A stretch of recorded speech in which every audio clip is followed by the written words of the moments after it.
Hello student, कैसे हो? अभी तक जितने भी वीडियोस आपको मिले हैं उसमें से देख के आपने सम की प्रैक्टिस की होगी। जो एनसीईआरटी से मोस्ट ऑफ द क्वेश्चन हमने लिए थे और यहाँ पे डिकोड किए तो वो आपने अच्छे से समझ लिए होंगे। और घर पे आप इनकी प्रैक्टिस करो और वो क्लियर हो गया है फंडामेंटल उसके, तो आप अपनी फेयर बुक में उसको लिखना शुरू कर दो। आज और कुछ हम यहाँ पे लीनियर इक्वेशन जो चैप्टर है उसके वर्ड प्रॉब्लम और आगे लेते हैं। मैंने अमाउंट यहाँ पे लिखी है तो वो लिख लेते हैं सबसे पहले। हो सकता है अभी भी कुछ स्टूडेंट के पास एनसीईआरटी की बुक ना हो, तो उनके लिए मैं यहाँ पे क्वेश्चन लिख रहा हूँ कि if work done by body on application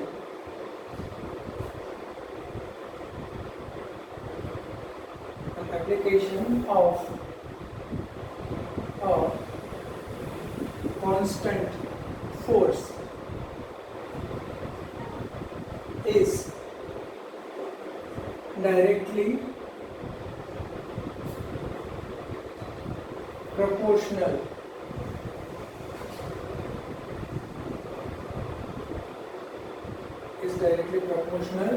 to the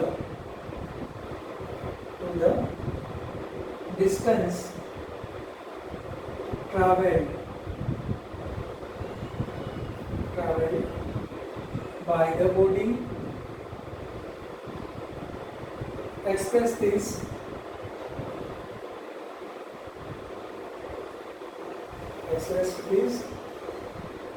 in the form of an equation in two variable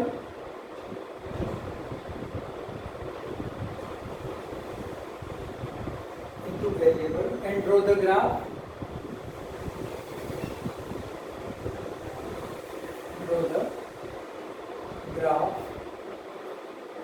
taking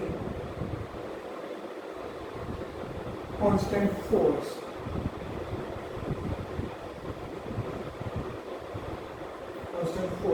is 5 units, and also read graph for distance first 2 unit, second 0 unit। चलो ये सब पहले समझ लेते हैं कि इसमें करने को क्या कहा गया है। If work done by body on application of a constant force, अगर कोई भी एप्लीकेशन है उनके ऊपर हमने मानो कोई भी ऑब्जेक्ट है ऐसा मानो कि उसके ऊपर हमने कांस्टेंट फोर्स लगाया, तो वो किससे डायरेक्टली प्रोपोर्शनल होता है the distance travel by the body. ठीक है, कोई बॉडी के ऊपर हमने अप्लाई करके कांस्टेंट फोर्स लगाया सब्सटेंस पे, तो वो डायरेक्टली प्रोपोर्शनल है distance travel by the body. तो इनका हमें इक्वेशन बनाना है सबसे पहले, यहाँ पे जो डिटेल दी है वो। फिर इनका हमें ग्राफ बनाना है। ग्राफ में हमें कांस्टेंट फोर्स जो है उसको 5 यूनिट लेना है, और फिर उसके बाद उसकी जो वैल्यू है डिस्टेंस के लिए 2 यूनिट डिस्टेंस और 0 यूनिट डिस्टेंस है वो भी निकाल देंगे।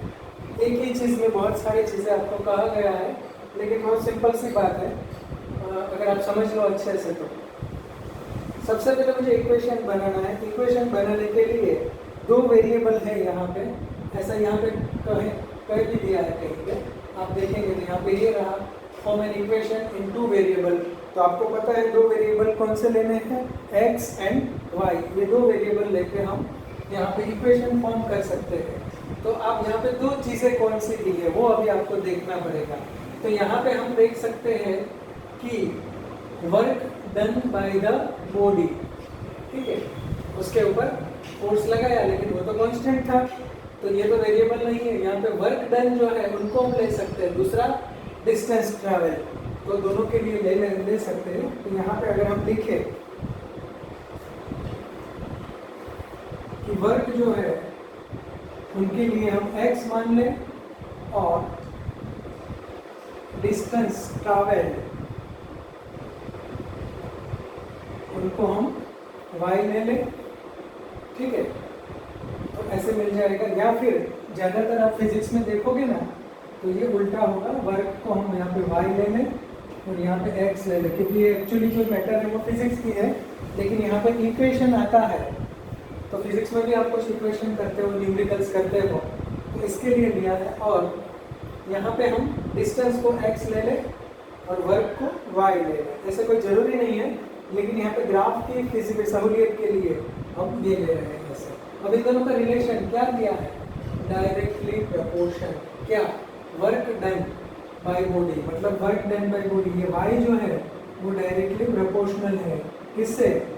डिस्टेंस ट्रैवल बाय x, ये प्रोपोर्शनलिटी की साइन है, ये डायरेक्टली इनको प्रोपोर्शनल है, ठीक है। अगर ये डायरेक्ट प्रोपोर्शनल है इसलिए ऐसे लिखा है, अगर ऐसे कहा होता है इनवर्सली प्रोपोर्शनल है तो ये ऐसे आता y is inversely proportional to x, ये इनवर्सली प्रोपोर्शनल हो गया, ये डायरेक्टली प्रोपोर्शनल हो गया, ठीक है। अब ये प्रोपोर्शनल है, उसको हटाने के लिए यहाँ पे कोई नंबर एक होता है जिनको हम कहते हैं कांस्टेंट k, तो अब ये y is equal to kx रखा है कि जहाँ पे k is equal to constant force, यहाँ पे कांस्टेंट फोर्स ही दिया है, फोर्स जो है वो कांस्टेंट रहता है, इसीलिए हमने ये ले लिया। तो ये अब इक्वेशन आपका बन गया, y is equal to kx, ये आपको y और x की वैल्यू वाला इक्वेशन मिल गया। अब जो आगे की बात आती है, ये हमने इक्वेशन फॉर्म कर लिया, तो वेरिएबल ले लिया, इनका रिलेशन दिखा के अब करना है ग्राफ, हमें ग्राफ बनाना है, तो ग्राफ बनाने के लिए हम ये अमाउंट जो है उनको निकाल देते हैं, ठीक है। आप वीडियो को पॉज करके अमाउंट लिख सकते हो, आगे भी जो कुछ भी लिखा था वो सब आप अपनी अभी रफ बुक लेके बैठे हो तो उसमें लिख सकते हो, और समझ में आ गया है और आप एक के बाद एक सम करते जा रहे हो तो आप सीधा फेसबुक में भी उसको लिख सकते हो। अब ये इक्वेशन मिला है y is equal to kx, यहाँ पे k जो है वो कांस्टेंट फोर्स है, तो अब आपको पता है वो अमाउंट में ही दिया है कि कांस्टेंट फोर्स जो है वो 5 लेना है, यहाँ पे k की वैल्यू क्या लेनी है? 5, तो अब ये आपको मिल रहा है y is equal to 5x। अब इनके लिए हमें ग्राफ बनाना है, तो ग्राफ बनाने के लिए x axis and y axis में ये हो गई x एक्सिस, यहाँ पे है y एक्सिस, ये x डैश माइनस वैल्यू के ये y और y डैश, ये हमने बना लिया। अब पहले इसका हम बनाएंगे यहाँ पे टेबल, ये जो टेबल है ये आप अपने ग्राफ के सामने वाले पेज पे कर सकते हो। यहाँ पे हम 3 वैल्यू लेके बनाएंगे, यहाँ पे x लेते हैं, यहाँ पे y लेते हैं। तो सबसे पहले इसमें हम अलग अलग अमाउंट रखे, अब आपको कैलकुलेशन की जरूरत नहीं पड़ेगी साइड में, क्योंकि बहुत सिंपल सा कैलकुलेशन है। x की वैल्यू मान लो कि मैं 0 लेता हूँ, यहाँ पे 0 कर दिया तो 5 इंटू 0 कितना होता है? y भी 0 मिल गया। अब मैंने x की वैल्यू मान लो कि यहाँ पे 1 ले ली, यहाँ पे 1 ले लिया x, तो y कितना मिलेगा? 5 × 5, ठीक है। और मान लो कि x की वैल्यू मैंने -1 ले ली, तो यहाँ पे -1 रखे तो 5 × -1 -5, ये 3 वैल्यू आपको मिल गई। अब 3 वैल्यू के लिए बनाएंगे, वैसे 4 लो तो अच्छा है, लेकिन 3 से अगर आपने 0 ले लिया प्लस वैल्यू माइनस वैल्यू, तो आपका पूरा ग्राफ जो है उसमें एकॉमन हो जाता है। अब देखते हैं इसमें, यहाँ पे ये पॉइंट है 0 0 ओरिजिन कहलाता है, यहाँ पे आता है 1 2 3 4 एंड 5, ये सब x की प्लस वैल्यू, यहाँ पे -1 -2 -3 -4 और यहाँ पे -5। यहाँ पे देखें तो 1 2 3 4 और 5, ये y की प्लस वैल्यू, यहाँ पे y की माइनस वैल्यू, देखिए -1 -2 -3 -4 और -5। आपका ग्राफ जो है वो एकदम सही आएगा, क्योंकि आप स्केल से करोगे और आपको ग्राफ जो है उसमें बॉक्सेस दिए हैं, तो अंदाजे से नहीं करना है।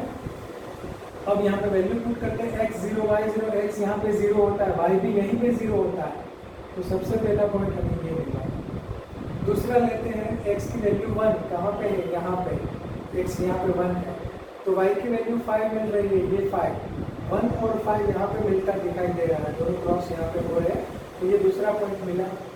तीसरा पॉइंट x की वैल्यू -1 कहाँ पे मिलती है, ये रहा x की वैल्यू -1, तो y की वैल्यू -5 y यहाँ पे होता है, तो ये दोनों यहाँ पे मिल रहे हैं, ऐसा आपको दिख रहा है। अब ये तीनों पॉइंट जो है इनको हम जोड़ दें, आप स्केल से करोगे तो आपका ग्राफ अच्छा बनेगा। ठीक है, ये ग्राफ बनाने के लिए कहा था, वो हमने ग्राफ बना दिया। अब आगे पूछा है, ठीक है, कि यहाँ पे हमने x को क्या लिया था, x जो था ये था हमारा डिस्टेंस, x को हमने डिस्टेंस लिया था, और y जो था वो क्या लिया था हमने, y पे हमने कौन सा अमाउंट में क्या लिखा था, वर्क। ठीक है, तो x एक्सिस पे हमने डिस्टेंस ले लिया, यहाँ पे वर्क ले लिया। अब आपको पूछा है कि 2 यूनिट जो है उसके बारे में आप क्या समझ सकते हो। यहाँ पे 2 यूनिट, ये जो है x का 2 यूनिट जो है वो डिस्टेंस हुआ यहाँ पे, तो वर्क कितना मिल रहा है, y कितना मिल रहा है यहाँ पे 2 के पास।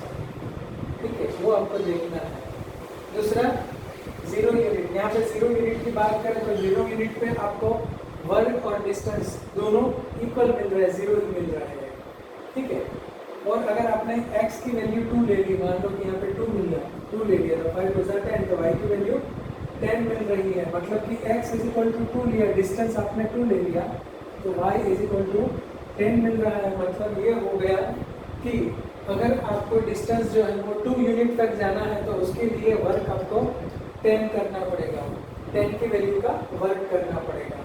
और अगर डिस्टेंस आपको 0 है तो उसका वर्क भी 0 होगा, मतलब 0 वर्क लगाओगे तो डिस्टेंस भी 0 लगेगा। ठीक है, ये इस तरह से इनका रिलेशन जो है वो हमें दिख रहा है, ये अलग अलग वैल्यू देखे। ठीक है, आप ग्राफ में ये रीड कर पा रहे हो, आप देखोगे यहाँ पे तो ऐसे वैल्यू मिलेगी आपको।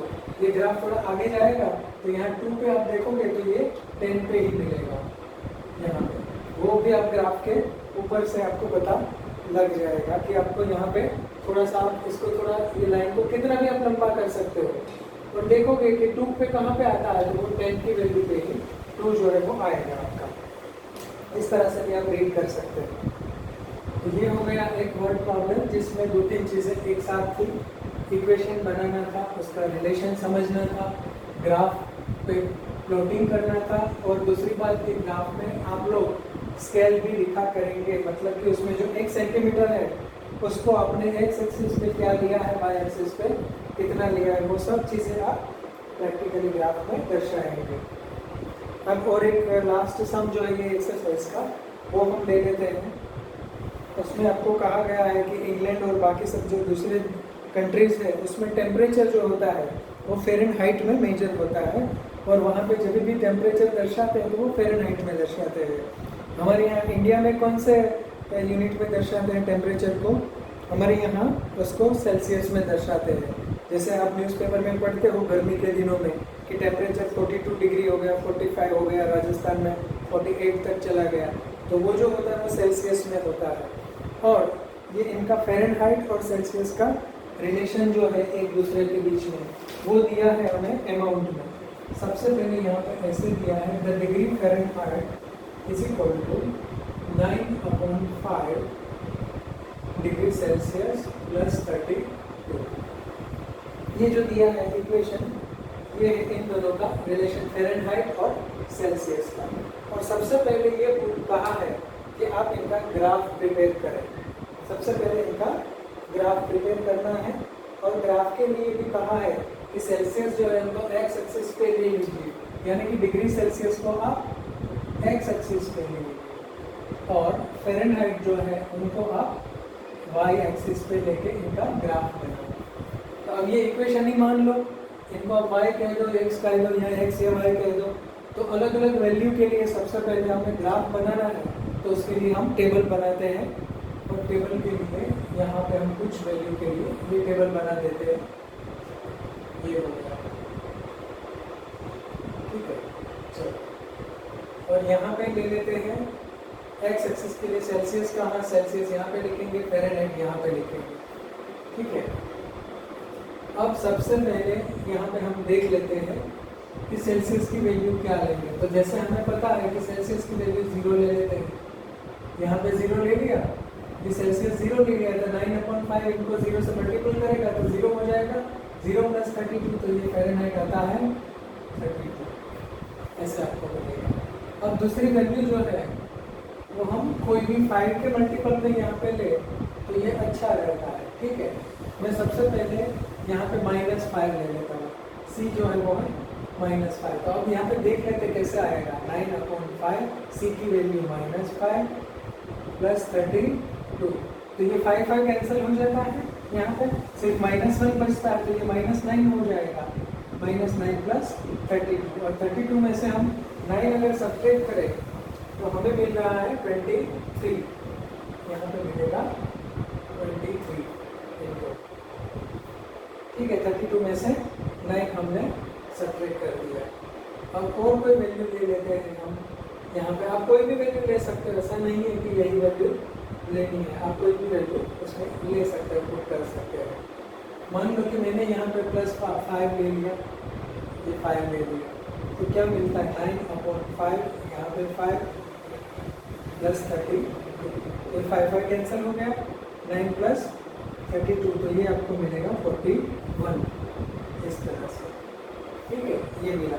अब यहाँ पे आप देख सकते हो कि आपको बड़े बड़े नंबर्स यहाँ पे मिले, ठीक है। कभी कभी ऐसा हो जाता है, वैसे आप चाहो तो छोटे नंबर भी यहाँ पे आ सकते हैं, बहुत छोटे नंबर, इनकी वैल्यू को आप बहुत बड़ा माइनस लेके कर लोगे तो ये हो सकता है, जैसे कि यहाँ पे -10 ले लिया, तो ये 5 2 जा और 9 2 जा 18, -19 18 हो जाएगा, ये 32 में से सब्ट्रैक्ट करोगे तो माइनस मिलेगा।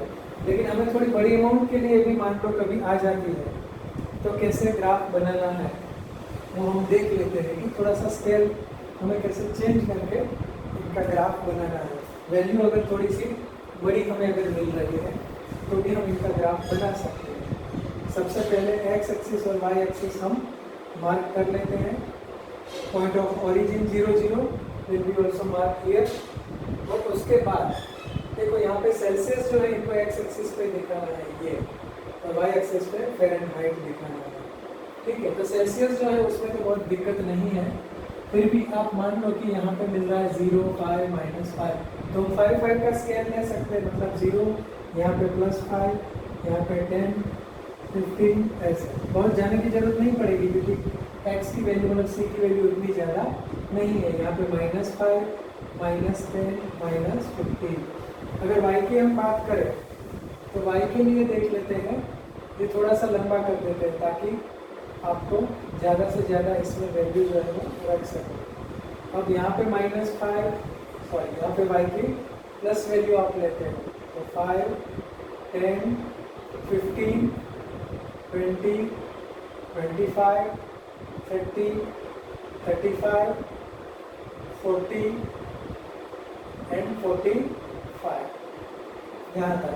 अब माइनस की वैल्यू देखें तो -5 -10, बस इतना काफ़ी है क्योंकि माइनस में इसमें वैल्यू ही नहीं है, ये आप लिखना नहीं भूलेंगे, x y, ठीक है।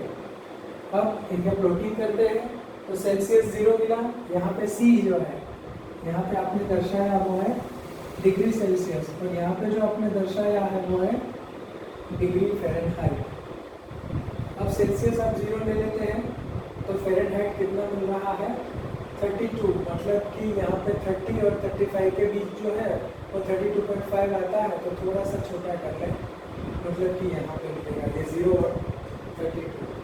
अब c की वैल्यू -5 यहाँ पे है, तो उसके लिए आपको मिल रहा है 23 कहाँ पे आता है, तो ये 20 और 25 इनके बीच में आप देखोगे तो 22.5 मिलेगा, उससे थोड़ा सा ऊपर लेंगे और यहाँ पे देखिए कि वो 5 के साथ कहाँ पे मिलता है, तो मान लो कि वो यहाँ पे पॉइंट है, तो -5 और 23 ऐसे। और ये तीसरा पॉइंट लेते हैं हम 5, तो ये रहा 5 सेल्सियस की वैल्यू, तो ये मिल रहा है 41, तो यहाँ 40 और उसके आगे थोड़ा सा ही, इनको मैं ज़रा डिलीट कर दूँ ताकि आपको ग्राफ समझने में आसानी हो। यहाँ पे 40 है, 5 के लिए करना है, थोड़ा सा ही एक आगे ऊपर ले लेंगे, तो ये 3 पॉइंट आपको मिले, ये 3 पॉइंट को आप स्केल से जोड़ लीजिए, ठीक है। आप स्केल से सीधा इनका लाइन खींचोगे और ये आपको ऐसे स्ट्रेट लाइन मिलेगी, इनको आप ऐसे कर दीजिए और यहाँ पे ये लिख भी सकते हो आपकी Fahrenheit is equal to 9/5 bracket में डिग्री सेल्सियस प्लस 32 क्योंकि ये इनका ग्राफ है। अब बात आती है स्केल की। स्केल कैसे लिखेंगे? स्केल लिखना है on X axis 1 centimetre is equal to 1 centimetre. एक बॉक्स जो है इनको आपने क्या लिया है 5 सेल्सियस, 5 सेल्सियस। और वाई एक्सिस पे आपने 1 centimetre is equal to 5 Fahrenheit, यहाँ पे 5 ठीक है। जैसे ये स्केल भी आप लिख सकते हो। चलो ये ग्राफ हो गया। अब पोज करके इनको लिख लो, या तो फिर आप स्क्रीनशॉट भी ले सकते हो इनका। अब कुछ और क्वेश्चन यहाँ पे दिए हैं कि इनके हिसाब से कि इफ टेम्परेचर इज 30 सेल्सियस, अगर 30 डिग्री सेल्सियस टेम्परेचर है तो फ़ारेनहाइट कितना मिलेगा। तो दो तरीके से आप ढूंढ सकते हो। एक तो ये जो इक्वेशन दिया है F is equal to 9/5 C, actually ये ब्रैकेट में होता है प्लस 32। इनमें वैल्यू पुट करके आप ढूंढ सकते हो कि ये फ़ारेनहाइट कितना होगा अगर सेल्सियस जो होगा 30 है तो। या फिर आप ग्राफ में देख सकते हो। ग्राफ में अगर आपने 30 मार्क किया है और लाइन को आप थोड़ा सा खींच लो तो 30 पे कौन सा फ़ारेनहाइट की वैल्यू आती है उसमें से भी आप ढूंढ सकते हो। यहाँ पे इक्वेशन में वैल्यू रख के देखते हैं C कितना लेना है 30, तो यहाँ पे आएगा 30। So it is 9/5 into 30। यहाँ पे C की वैल्यू रख देंगे प्लस 32, 5 6 30, 9 6 54 प्लस 32। इनको ऐड करेंगे तो ये आपको मिल रहा है 86 फ़ारेनहाइट। मतलब कि अगर 30 डिग्री सेल्सियस है तो वो 86 फ़ारेनहाइट मिलेगा। ये क्वेश्चन इसमें दिया है। आगे दूसरा भी क्वेश्चन है, वो आप अपनी ओर से ट्राई करो कि टेम्परेचर अगर 95 फ़ारेनहाइट है तो सेल्सियस कितना मिलेगा। तो यहाँ पे 95 लेना है और C की वैल्यू आपको ढूंढनी है इनका शिफ्टिंग करके। दूसरी एक चीज़ और कही है कि टेम्परेचर इज 0 सेल्सियस, 0 सेल्सियस है अगर तो आपको फ़ारेनहाइट कितना मिलेगा। और फ़ारेनहाइट जो है वो अगर 0 ले लिया तो सेल्सियस कितना मिलेगा। तो फ़ारेनहाइट 0 रखिए, C कितना मिल रहा है वो आप ढूंढ लेंगे। लेकिन एक वैल्यू ऐसी है कि जिसमें आपको दोनों जो है वो इक्वल मिलेंगे। एक वैल्यू ऐसी है कि जिसमें फ़ारेनहाइट और सेल्सियस जो दोनों इक्वल वैल्यू आपको मिल रही है। ऐसी कौन सी वैल्यू है कि वो फ़ारेनहाइट भी यहाँ पे रखो, यहाँ पे रखो तो वो इक्वल होता है। फॉर एग्जाम्पल ये मुझे ढूंढना है तो मान लो कि मैं फ़ारेनहाइट को 20 ले लेता हूँ। फ़ारेनहाइट 20 ले लिया 9/5, तो ये सेल्सियस भी 20 लेना पड़ेगा और 32। तो अब इनको अगर हम सिंप्लीफिकेशन करें तो 5 4 जा 20 होता है, 9 4 जा 36 प्लस 32। तो इनकी वैल्यू हमें मिल रही 68। तो ये तो इक्वल है नहीं। अब 20 लिया तो भी नहीं मिली, 30 ले लेते हैं। चलो यहाँ पे 30 ले लिया 9/5, यहाँ पे भी 30 ले लिया क्योंकि दोनों को इक्वल लेना है। 5 6 जा, ठीक है, ये हो गया 54 प्लस 32। तो ये भी नहीं मिल रहा है, ये मिल रहा है 86। ऐसे आपको देख के मुझे ये सब आप ट्रायल एंड एरर करके ये आंसर आपको निकालना है। अलग अलग आप नंबर लेते जाओ, कौन सा नंबर लोगे तो आपको ये मिलेगा वो देखना है, ठीक है। इसके लिए आपको ये कैलकुलेशन में अलग अलग नंबर रखते जाओ, कैसे घटाना है कैसे बढ़ाना है। जैसे हम कोई चीज़ का वजन करते हैं तो थोड़ी डालते हैं, थोड़ी फिर वापस ले लेते हैं, ठीक है। अगर कम हो रहा है तो फिर थोड़ा डालते हैं। इस तरह से अलग अलग नंबर लेके कौन सी ऐसी वैल्यू है कि जहाँ पे ये भी सेम और ये भी सेम और दोनों आंसर जो है वो इक्वल आ रहा हो, वो आपका होमवर्क है, वो आपको ढूंढना है वो नंबर। और अब ये चैप्टर जो है वो कंप्लीट हो गया है। एनसीईआरटी का सब सम हमने कर लिया। मोस्ट ऑफ जितने भी नहीं किए हैं वो आपके लिए छोड़े हैं। आपको इसको प्रैक्टिस करनी है। वो प्रैक्टिस करने बैठो तब कोई भी टाइप का आपको नहीं आ रहा है तो आप वीडियो को रिवाइंड कीजिए। पुराने जो अगले वीडियो है पार्ट नंबर 1 से लेके आगे 2 3 4 वाले, उनमें से ढूंढिए कि वहाँ पे कौन से सम के साथ वो मिलता है, कौन सा सम के जैसा है वो, और उनके हिसाब से हम करेंगे तो मोस्ट ऑफ सम जो है वो आप कर लोगे। और इस तरह से ये पूरी एक्सरसाइज आप अपनी फेसबुक में लिख लेंगे, ठीक है। आप अपना ख्याल रखें और फिर मिलते हैं।